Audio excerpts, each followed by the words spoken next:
제155편 갈릴리 북부를 거쳐서 달아나다. 3. 가이사랴 빌립보에서. 비록 예수가 가이사랴 빌립보 근처에서 머무는 2주 동안에 대중을 위한 일을 하지 않았지만 사도들은 도시에서 여러 번 조용한 저녁 모임을 했고 많은 신자가 주와 이야기하려고 캠프로 나왔다. 이번 방문에서 신자들 수는 거의 늘지 않았다. 예수는 날마다 사도들과 이야기를 나누었고 그들은 하늘나라를 전파하는 일의 새 국면이 시작되었음을 더욱 분명하게 인식했다. 하늘나라는 먹고 마시는 것이 아니라 신성한 아들됨을 받아들임으로써 얻는 영적 기쁨의 실현임을 이해하기 시작했다.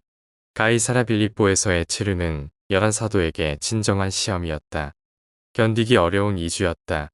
그들은 거의 우울해졌으며 베드로의 열정적인 성격이 주는 자극을 그리워했다.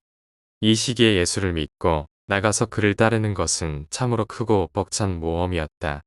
이 2주 동안 전향자를 거의 얻지 못했어도 주어 날마다 가진 회의에서 무척 유익한 것을 많이 배웠다. 사도들은 유대인들이 진리를 교리로 고착화시키므로 영적으로 침체되어 죽어간다는 것을 배웠다. 진리가 영적 인도와 진보의 이정표로 쓰이는 대신 혼자만 옳다는 배타적 경계선으로 공식화될 때 그런 가르침은 창조적 생명력을 잃고 궁극에는 보존만 되고 화석이 되는 성향이 있다는 것을 사도들은 깨달았다. 점점 그들은 예수로부터 인간의 인격을 시간과 영혼에서의 가능성에 따라 바라보는 법을 배웠다. 그들은 많은 혼이 보이지 않는 하나님을 사랑하도록 인도받는 가장 좋은 방법이 먼저 보이는 형제들을 사랑하도록 가르치는 것임을 깨달았다. 그리고 바로 이 맥락에서 동료들을 위한 사심 없는 봉사에 대한 주의 선언, 내 형제 중에 가장 작은 자에게 한 것이 나에게 한 것이다에 새로운 의미를 부여하게 되었다. 이 가이사랴 체류의 큰 교훈 중 하나는 종교 전통의 기원과 관련이 있었다. 그것은 신성하지 않은 것들, 평범한 아이디어나 일상적인 사건의 신성함을 부여하여 심각한 위험에 빠지는 것이었다.